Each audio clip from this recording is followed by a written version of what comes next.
though I only have the 30 mls because I'm not going to be tricked by the brand. And going out, one for standing out and smelling unique, one that always gets you compliments, one that is versatile.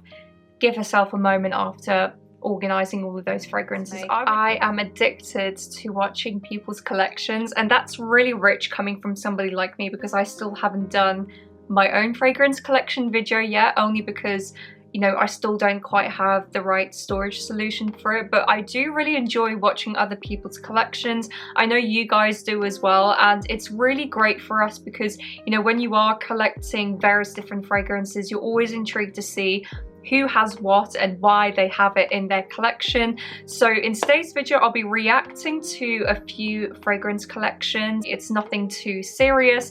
And by the way, I always emphasize this whenever we do go into these types of topics.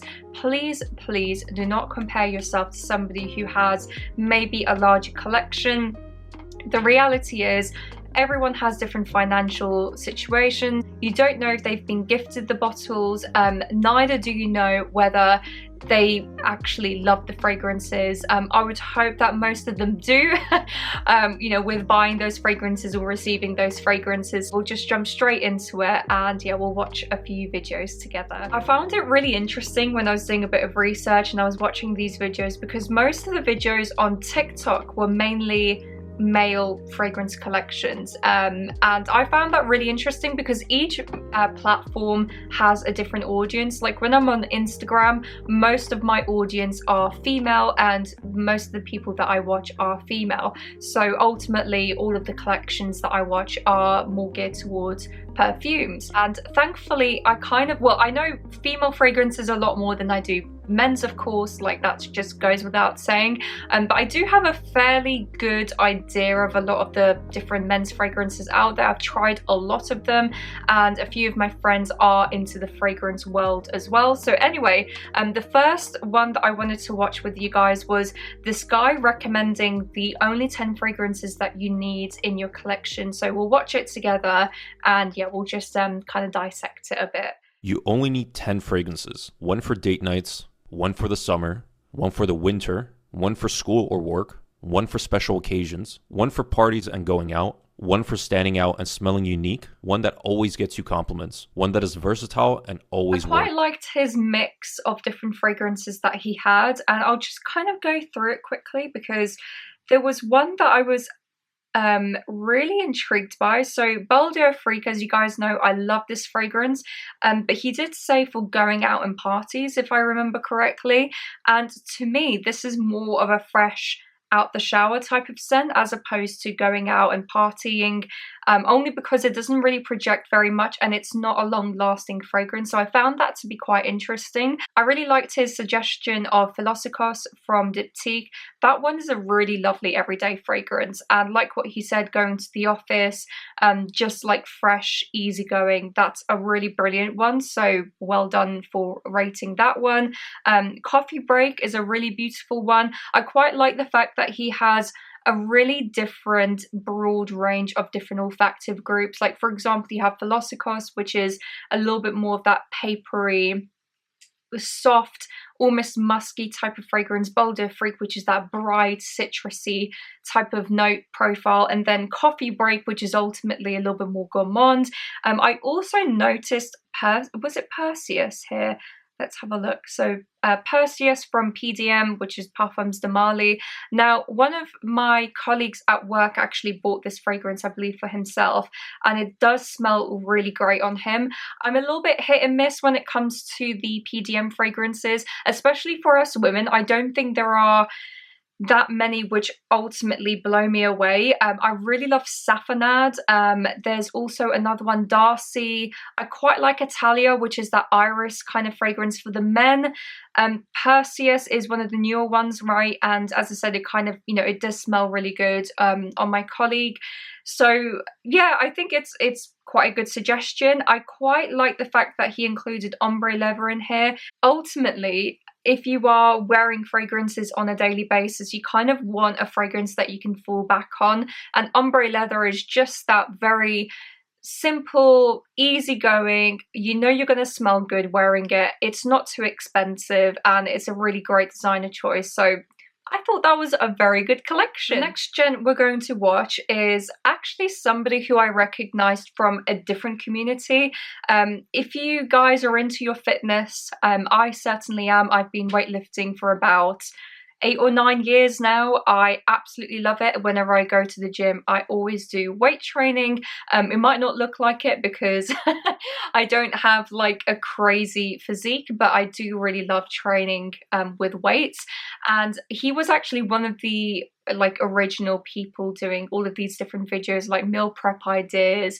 I think he was showing his splits, you know, in the gym, and I think a lot of people who are in the fitness world would recognize him. He's got a lot of viral videos out there, and it was only until recently did I notice that he was also into his fragrances. And it kind of makes sense, you know, when you are a hobbyist like that, for example, going to the gym, weight training, whatever you do, CrossFit, etc., you will fall into other hobbies as a result if you are into, you know, obsessively going into something like we mostly are, right? And whenever I saw his videos on the weight training, I thought he was very informative, and I quite liked the way he explains, you know, things in comparison to maybe other people out there. But I was really intrigued to see what his fragrance choices were. So I think in this video he's just bringing out some fragrances that he would recommend to start your fragrance collection. So we'll watch it together. If you're new to smelling good, you only need 3 fragrances. One for everyday wear, my best current budget option, Nico Sculpture. This is masculine, citrusy, but if you have a little bit more money,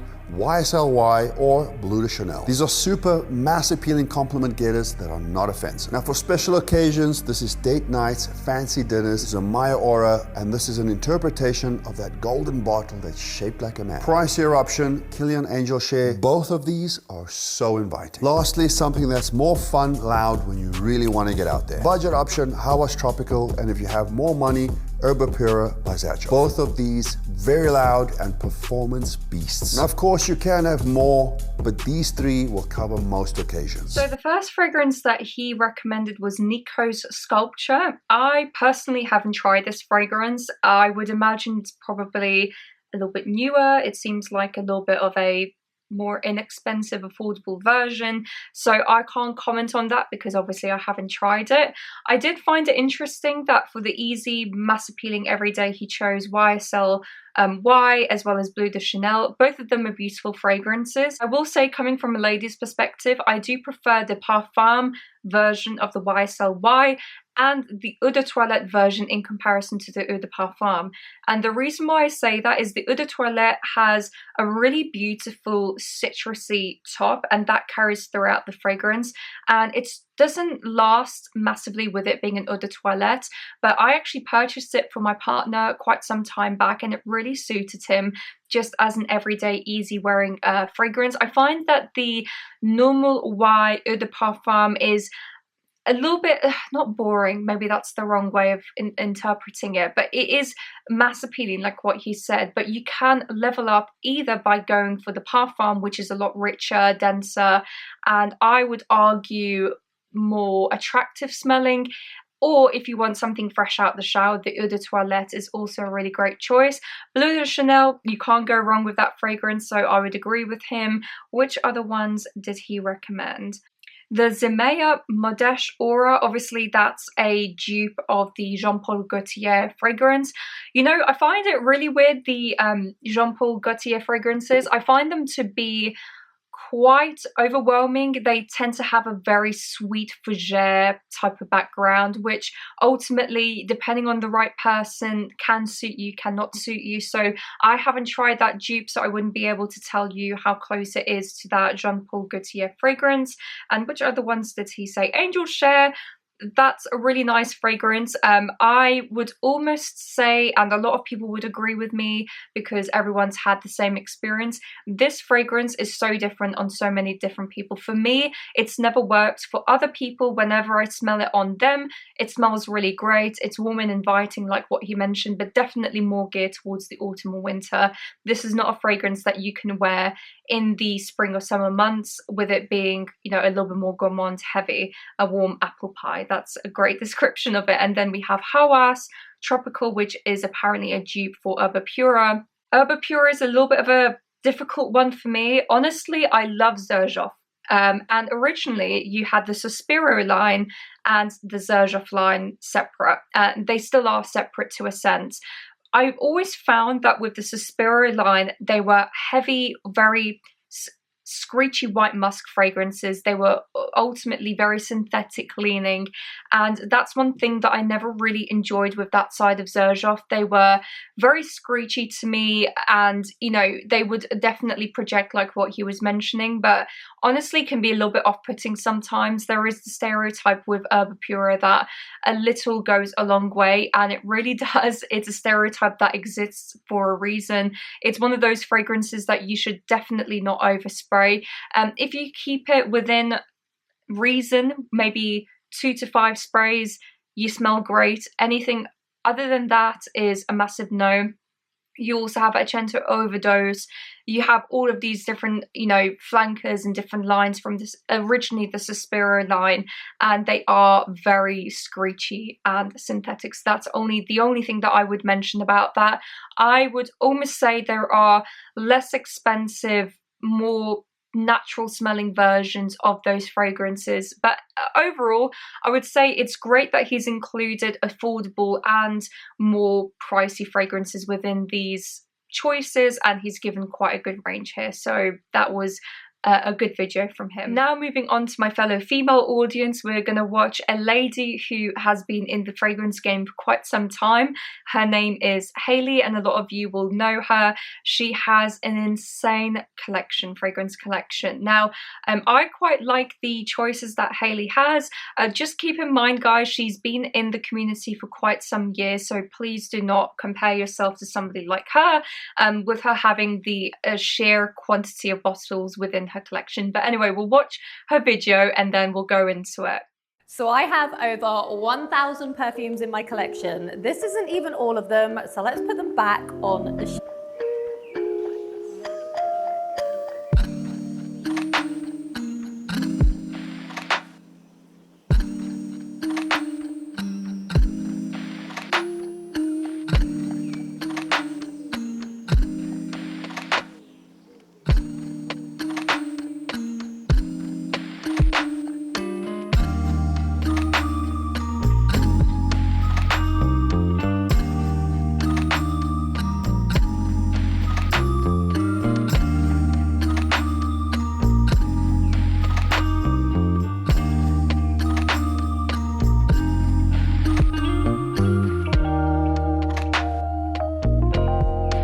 Wow, what a crazy collection she truly has. And you know, you can definitely see that within each brand that she has multiple different bottles from the lines. And I saw some favorites in there. I saw my beloved Almond Jane. I saw Micallef. Honestly, she pretty much has nearly every brand in there. Let's just have a look again. So we have a row of Parfums de Marly, of course, Xerjoff. We have Floreku, we also have Ex Nihilo, we have LK, which is a really big favorite of mine as well. So what I find great about Hayley is the fact that she has a really big mix of both affordable and more expensive fragrances in her collection. Obviously, just keep in mind that a lot of these will be gifted as part of her being a content creator, and she's quite a big content creator when it comes to the fragrance community. But overall, I find it really interesting when people have such huge collections, because you can see she's having to fan herself, give herself a moment after organizing all of those fragrances. I would need, honestly, a coffee break in between, because that seems a little bit tiring to me. And I wonder with those baskets on the top, whether she maybe puts decants, samples within those baskets. I think that's quite a great way of storing her fragrances with her having such a large collection. Mine, in comparison, would maybe take max 2 of those shelves. I don't really have any more than about 100 fragrances, which, by the way, guys, I still know is a massive amount of fragrances. There's no comparison. For me, that is more than merry. For other people, they want far more fragrances, and for others, a good 5 to 10 is more than enough. And I think unless if you're a massive hobbyist, or unless if you have the disposable income, you don't necessarily have to have any more than 5 or 10 fragrances in your collection. And this is why I always do videos around everyday fragrances, fragrances that you can wear on multiple different occasions. So that was really fun to watch, actually, considering she probably has one of the bigger collections out there. Everyone has obviously different quantities and things. So we'll go through a video of a guy talking about why he chooses only to buy 50ml bottles now for his collection, and yeah, we'll just dissect it and go into it.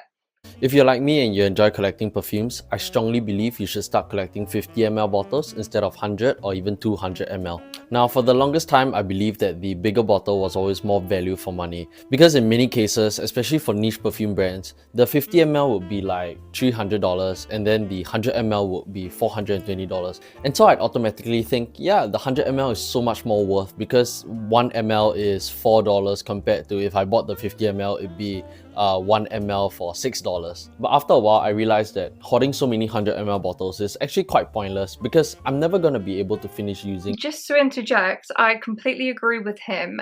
I think when you are maybe about over 20 or so bottles, it's very hard to finish any of them, unless if you're an oversprayer, unless if you decant them, for example. I somehow go through my fragrances, but I've been collecting for years, so maybe that's probably why I've been able to go through them so quickly. I completely agree. I think most of us are kind of in the perception that with them being a big 100ml bottle, you are getting a saving, which ultimately makes more logical sense. But if you are a collector, like most of us are, I think 50ml or even 30ml bottles make sense. So anyway, we'll keep watching and we'll see what he says. Any single one of these bottles. Like, even for some of my favorite fragrances where I'm spraying a minimum of 10 sprays, I can't even, finish using this bottle. So it's even more wasted when it comes to perfumes like Layton, where I only wear them for certain special occasions, because it's gonna take me even longer to get through just 100ml bottle. And so for my recent purchases where there's a smaller bottle option available, I've gone for the smaller bottle. And that's because, number one, I get to save money because I spend less money. And number two, I can grow my collection a little bit easier because I can collect more 30 or 50ml bottles and have a more varied collection. Now, there are some caveats to this. The first one is that not all perfumes have the smaller bottle option. Most perfumes just come in the 100ml bottle. The second is that it's still down to personal preference because some perfumes may look better in the 100ml bottle than in the smaller bottles. For example, for me, I think the Goldfield & Banks 100ml bottle looks way better than the, I think it's a 30ml or 50ml. And because of that bias, I'll definitely buy a 100ml bottle from Goldfield & Banks. The third is that this really only applies for people who are trying to grow their collection. If you're someone who uses 1 or 2 fragrances, then I'd say just get the bigger bottle because you're gonna run through those fragrances anyway. I know some people who only use 1 or 2 perfumes and they manage to finish using both bottles within like 6 months. So in those cases where you're only using a few cents, then I'd say just get the bigger bottle and make your money's worth. I think he made a really great point there, and it's not something that I really thought about until he said it. With these smaller bottles, the 30 and 50mls, it's almost as if the brands do it on purpose to make them maybe look less appealing when you are collecting. And I think that's a major factor when people are having bigger and greater collections. It's ultimately also to do with the presentation of the bottles. I think that always adds a great element to the overall experience that you're having from the perfume. And one thing that I've also noticed, which was very well said from him, is the fact that brands like to dress up the 100ml or even 200ml bottles to make them seem more aesthetically pleasing. Think of the Dior line, for example. Most of the bigger bottles, they do look more appealing than the small bottles, although I only have the 30mls because I'm not going to be tricked by the brand. And similarly with the Goldfield & Banks, completely agree with him. The 100ml bottles look far more aesthetically pleasing and pretty than the 30 or 50ml bottles. But ultimately, it's down to you guys. Do you guys think that the overall aesthetics of the packaging is a really important thing for you? For me, I'm not really that fussed, as long as it looks somewhat nice, as long as the cap is on well, as long as it's ergonomical, like the spray, the atomizers are really good. That's the main thing for me.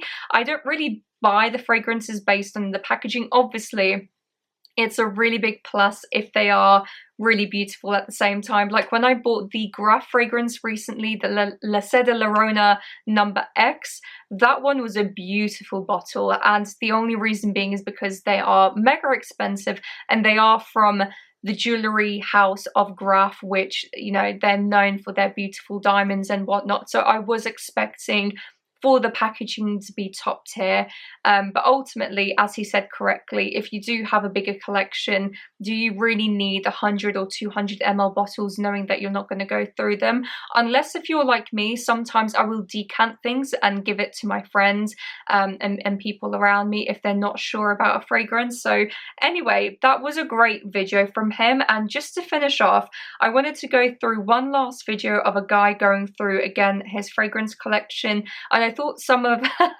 some of the choices were really interesting, so we'll go through it together. Ranking every cologne on my shelf, honestly. Let's start. Roja Elysium, 6 out of 10, very boring. Default smell, a little too green for me, a little too herbal. Kjandfragrances Flames, kind of smells like maple syrup, I don't love it. Amouage Reflection, pretty good, 7 out of 10. Tom Ford Tobacco Vanille, a little too dirty for me, I don't like it. 6 out of 10. Tom Ford Rose Prick, 4 out of 10, just very rose heavy. Sorry, I don't mean to stop the video this early on, but I find it really bizarre. I mean, it did explain when he said the Rose Prick 4 out of 10, it's because he bought it on a good deal. I find that really interesting. Like, did he sample the fragrances beforehand? Or did he just blind buy them on a whim? I'm a little bit confused. A Reflection Man, fantastic fragrance. Fan Your Flames is a really nice boozy fragrance. So if you guys are into your heavier boozy fragrances, that's a nice one. Agree with him on the Tobacco Vanille. I think it's a very hit and miss fragrance depending on what you're trying to get from it. It's a lot heavier than, you know, the other Tom Fords out there, but we'll keep watching. But I got a great deal on it, so that's why I have it. Tom Ford Oud Wood, I cannot stand this thing, stinky, terrible. I get the Tonka Bean more than anything, more than Oud, which is kind of crazy. 3 out of 10. MFK Grand Tour, beautiful date night scent. I love this thing. 9 out of 10. Torino 21, horrible. All I smell is basil, 1 out of 10. Creed Silver Mountain Water, very boring, not worth the price. Literally smells like I turned the sink on and stuck my nose under it and just smelled some ice. 3 out of 10. PDM Percival, nice, clean smell. Very artificial, but in a great way. Very clean and broad. I'm really confused why he has these bottles in his collection if he ultimately doesn't really enjoy them. Grand Soir, completely agree with him. Beautiful date night fragrance for both men and women. It changes a lot on people's skin, and you know, I certainly really enjoy wearing it. Torino 21, I personally really like it, but remember with Xerjoff fragrances, the citruses are very sparkling and they're very hyper realistic and very much in your face. So if you're not into that, I would not, you know, purchase any Xerjoff fragrances that have a big note of citruses. I think personally that they do them very well, but we'll just keep watching and we'll go through it. Yeah, love it. Bergamot, 7.8 out of 10. Mind Games Jadou, Pomegranate Suede, beautiful fragrance, 10 out of 10. One of the few 10 out of 10 fragrances I love, would totally recommend. SHL Got a Fire, beautiful fragrance, beautiful bottle, beautiful presentation, 9.8 out of 10, amazing fragrance. Louis Vuitton Imagination is a great fragrance, but despite all the hype, I just don't believe it lives up to it. 7.5 out of 10. It's a very pleasant smell. It's just not worth the hype in my opinion. SHL Mango Kiss. For some reason, I pick up a caramel note in this. I don't really love it. 6 out of 10. Mind Games, the Forward, very vanilla heavy. Now, I personally don't like this on me, but my girlfriend wore it the other day, and it was an amazing fragrance on her. I really did enjoy this on her. So if you want to gift this to your girlfriend, 10 out of 10. For a man, a little too feminine leaning, but it's still pleasant. 6.5 out of 10, very vanilla heavy. PDM Go Dolphin. It's a leather fruit-based smell. It kind of reminds me of Tom Ford Ombre Leather, but a little better, a little fruiter, a little softer on the leather. It's a really good fragrance. One of the most underrated PDMs for sure. I never see anybody talk about this. Also, the bottle is beautiful. 6.5 out of 10. Goldfield and Banks Bohemian Lime. I love this thing. This thing is a beautiful summer smell. Great for office, great for gym, kind of anything like that. With that being said, I give this a 7.5 out of 10. It's really cheap. It's a great fragrance. Actually, just for the price, I'll give it an 8 out of 10. Bond number 9, Greenwich Village. This is the Phantom Cologne. Right, we'll just stop it there because otherwise my video is going to be mega long.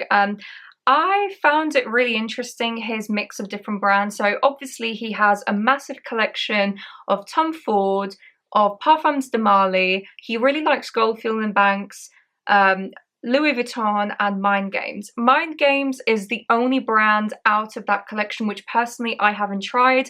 I've only seen them recently come to the market because I think they originally came on maybe like a couple of years ago, and I saw a few people talking about them. And honestly, it's one of those things where you have to decipher whether a brand is worth trying or not. I definitely need to give them a go. I need to give them a go, as well as Argos fragrances. I know a lot of you gents who watch me, you always say to me that I need to try out those fragrances. But you know, it's one of those things where when a specific brand is being pushed on social media again and again, you do wonder to yourself whether they are actually good. So maybe I do need to give them a go. But I just found it really funny, the fact that he had such a massive collection. Well, it's not a huge collection, but a fairly decent collection, and half of them, they were like sixes out of 10, sometimes even less than them. So I just wonder whether, again, he bought them on a whim, whether he blind bought them. I'm not entirely sure. He does say that he really loves quite a few of them, which I do appreciate, like Bohemian Lime. Completely agree with him. That's a beautiful fragrance from Goldfield and Banks, and it's one of those ones where it's literally just fresh out the shower. You can wear it and you know that you're going to smell good. So overall, I thought that that was quite interesting. Everyone has a different way of collecting, and his way of collecting, obviously he likes specific brands and he will buy within those brands. So anyway guys, that is it for today's video. Please let me know, you know, kind of a little bit more about your collections. Are there only certain brands that you buy from? Do you have a really big mix of affordable and expensive fragrances? Please let us know in the comments down below, and I will see you in my next video. Bye guys.